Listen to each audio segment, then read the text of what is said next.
আজকে হচ্ছে বেলে মাছ দিয়ে আর আমার গাছের পুঁই শাক দিয়ে যে একেবারে টসটসা শাক দিয়ে হচ্ছে কারি করব। আমি একটু ভোনা করব মাছটা, তার মধ্যে একটু সামান্য আলু দেব, একটা জিঞ্জার গার্লিক পেস্ট, এখানে রয়েছে অনিয়ন পেঁয়াজ কাটা,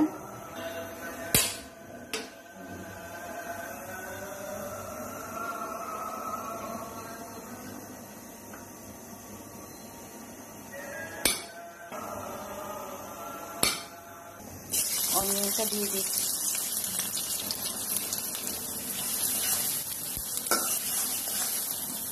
টেস্ট অনুযায়ী সল্ট অ্যাড করে দিয়েছি।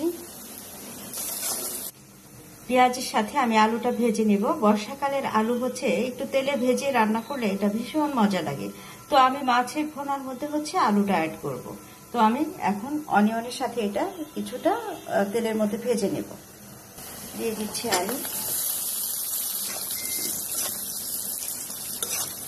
অনেক সময় হয় কি যে আলুটা রান্না করলে সিদ্ধ হতে চায় না, তো এভাবে যদি একটু তেলে ফ্রাই করে নেওয়া যায়, তো বিশেষ করে বর্ষাকালের আলু অনেকটাই দরকাঁচা থাকে, আধা সিদ্ধ হয়, কচকচে থাকে, সেই ভাবটা চলে যাবে।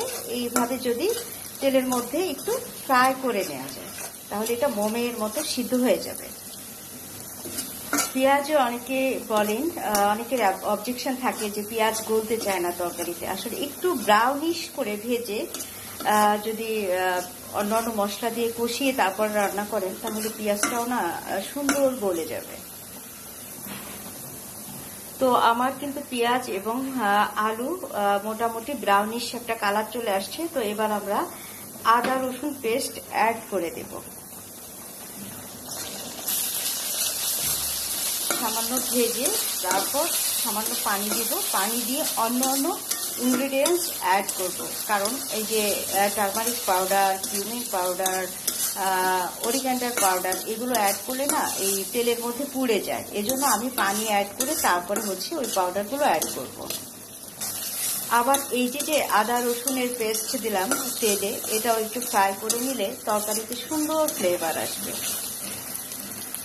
কাঁচা যে গন্ধটা থাকে ওই গন্ধটা করবে না, তরকারি খেতে সুস্বাদু হবে। তো আমার মোটামুটি ভাজা শেষ। এবার আমি অ্যাড করে দিচ্ছি সামান্য পানি।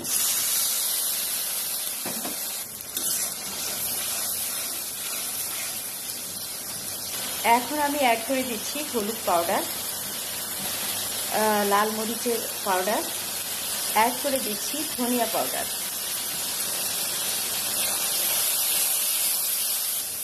সুপ্রিয় দর্শক, চমৎকার একটা কালার চলে আসছে। এটাকে আমি এখন বেশ কিছুটা সময় কষিয়ে নেব উপরে তেল ওঠা পর্যন্ত।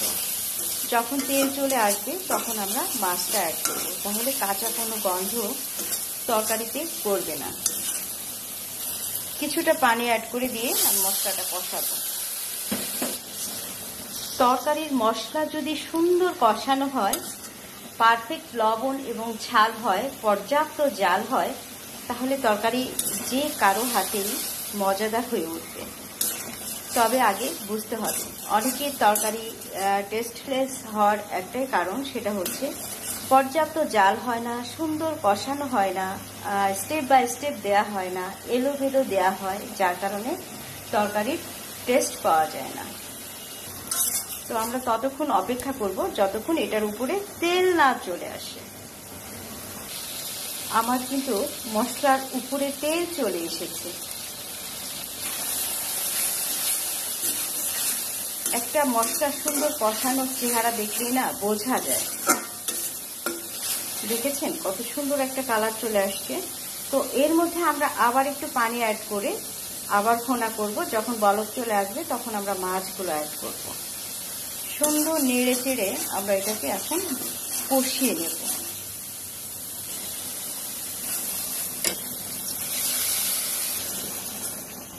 তো এবার হচ্ছে আমরা বেলে মাছগুলো অ্যাড করে দেব।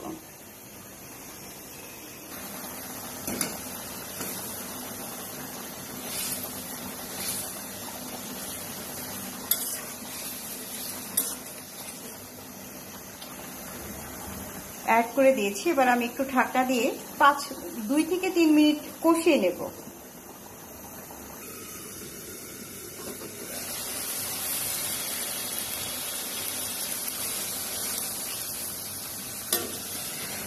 বেলে মাছ হচ্ছে অনেক নরম মাছ, এজন্য সফট হ্যান্ডে এটা নাড়াচাড়া করতে হবে, তা না হলে ভেঙে যাবে। লইট্টা মাছ, বেলে মাছ এরা খুবই নরম শরীরের মাছ, স্পর্শকাতর। এজন্য রান্না করার সময় অবশ্যই সফট হ্যান্ডে নাড়াচাড়া করতে হবে, উল্টে পাল্টে দিতে হবে। তো আমার মাছটা মোটামুটি কষানো শেষ, এবার আমি পানি অ্যাড করে দেব। অবশ্যই বয়েল করা পানি দিয়ে তরকারি রান্না করতে হবে, তাহলে তরকারির জিল্লা, স্বাদ সব কিছু ঠিকঠাক থাকে।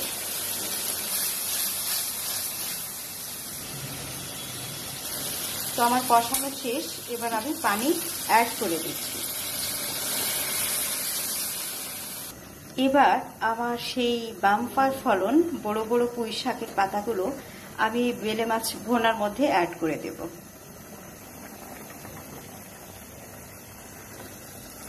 পুঁই শাক অল্পতেই সিদ্ধ হয়ে যায়, এজন্য আমরা মাছটা ফার্স্টে কষিয়ে নিয়ে তারপরে উপরে তরকারির উপরে দিয়ে দিচ্ছি। এটা এখন এমনিতেই ভাপে সিদ্ধ হয়ে যাবে।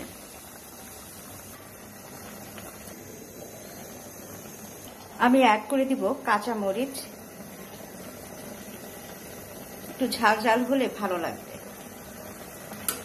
বর্তমানে এই মুহূর্তে বাজারের সবচেয়ে শীর্ষস্থানে আছে, সেটা হচ্ছে কাঁচা মরিচ। এটার অনেক দাম, অনেকটাই স্বর্ণের মতো।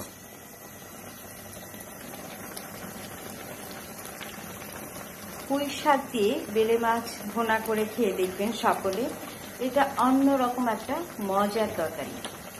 আমরা ফরিদপুরবাসী বেলে মাছের মেন যে তরকারি সবজি, সেটা আমরা ধুন্দুল এবং পুঁই শাকটাকেই শনাক্তকরণ করে থাকি।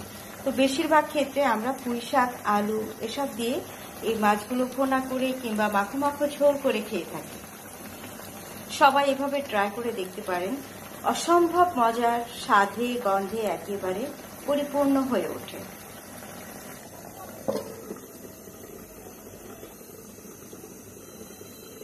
বানাচ্ছি, তৈরি হয়ে গেল আমার বেলে মাছ দিয়ে পুঁই শাকের ভুনা। একটু ঝোল ঝোল হয়েছে।